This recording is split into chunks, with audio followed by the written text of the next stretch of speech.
પરમાત્મા ભક્તિ.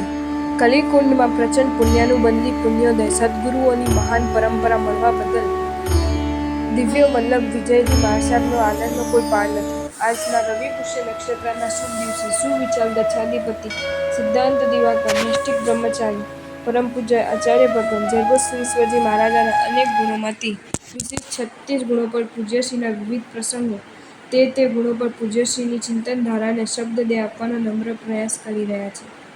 અનંત ઉપકારી પૂજ્યપાદ ગચ્છાધિપતિ શ્રીજીના અંતરમાં રહેલી બેજોડ પરમાત્મા ભક્તિ પૂજ્યશ્રી લિખિત અનેક ગ્રંથોમાં સ્પષ્ટપણે જોવા મળે છે.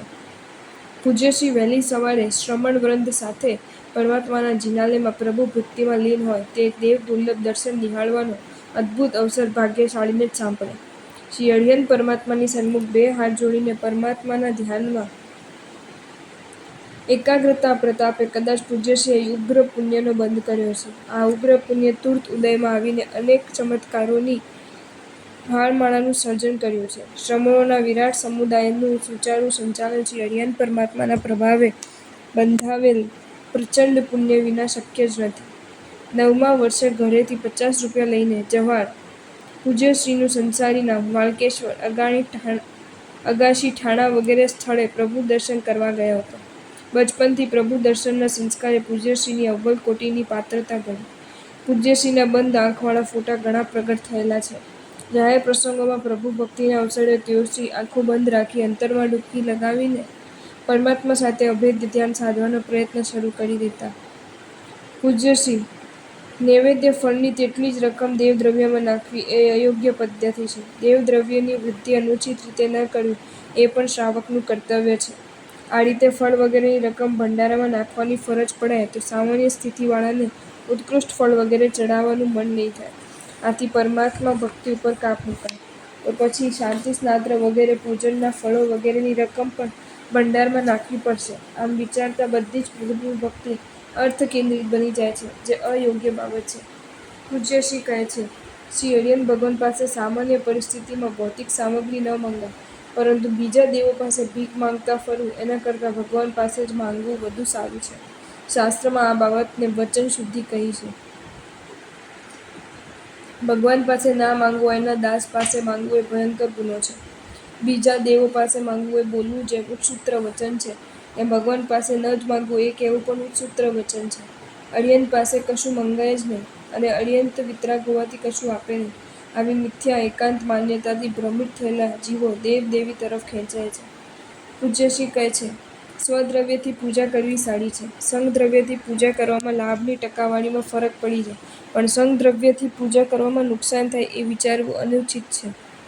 છતી શક્તિએ સ્વદ્રવ્યથી પૂજા કરવાનો ભાવ સારો હોવા છતાં એકાંત પકડ યોગ્ય નથી. ચોખા ફળ નૈવેદ્ય વગેરે એકવાર ચડાવ્યા પછી બીજી વાર તે ખાદ્ય વસ્તુ નિર્માલ્ય બને છે. રાજભવનની ખાદ્ય ચીજો વેચાણમાં જાય એ રાજભવનની શોભા નથી. 3 લોકના નાથને ચડાવેલી ખાદ્ય વસ્તુ વેચાય એ પણ પ્રભુની શોભારૂપ નથી. જૈનેતરો પ્રસાદ તરીકે લે એ જુદી વાત છે. પ્રભુની પ્રતિમા પર સોનાના ગળાના પટ્ટા, સોનાની કપાળી વગેરેને પ્રભુથી મોટી આશાધના થાય છે. ચોરીનો ભય પણ રહે છે. વળી શ્રી વિતરાગ પ્રભુ પર કાયમી ધોરણે આ બધું કરવું વ્યાજબી નથી.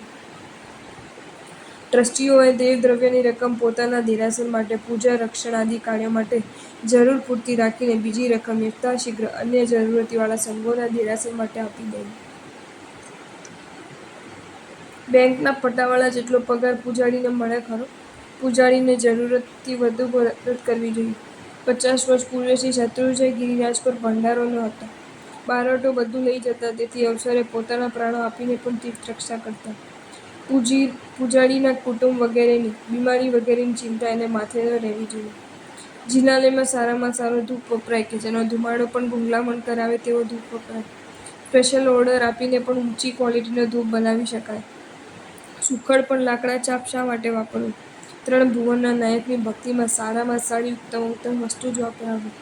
દેરાસરમાં પ્રભુની દ્રષ્ટિ બહાર ના પડે એ માટે પાટિયું ન રખાય. છેવટે માત્ર મૂલનાયકની દ્રષ્ટિ રાજમગ પર જાય એ રીતે નાનું પાટિયું રાખવું જોઈએ. પ્રભુની નજર રાજમગ પર જવી જોઈએ તો જ સમગ્ર શહેરનું કલ્યાણ થાય.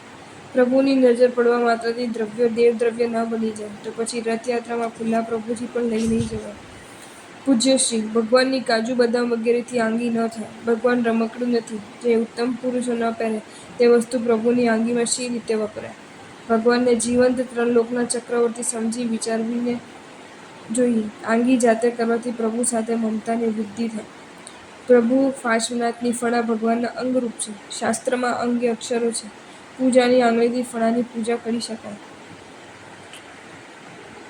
દેવાધિદેવ પ્રભુ ભીડના સમય તે પૂર્વે શ્રાવકોના ઘરે ઘરે ગ્રહ જિનાલયો હતા. શાસ્ત્રમાં ફરજિયાત ગઢ દેરાસરનું વિધાન છે. આડા અવળા અશાત નાના બહાના કાઢીને ગઢ દેરાસર નિર્માણ બંધ ન રાખવું. છેવટે પ્રતિષ્ઠા વિનાના ભગવાનની મૂર્તિ કબાટમાં રાખી ધ્યાન જાપ થઈ શકે. પુરુષોને ક્યારેક પૂજામાં લહેંગાની છૂટ અપાય ત્યારે પણ ગંજી પહેર્યા વિના પુરુષોએ ખેસ તો અવશ્ય ધારણ કરવો જ જોઈએ. ધીમે ધીમે ધોતિયું પહેરવાની ટેવ પાડવી જ. શ્રી હરિહર પરમાત્માની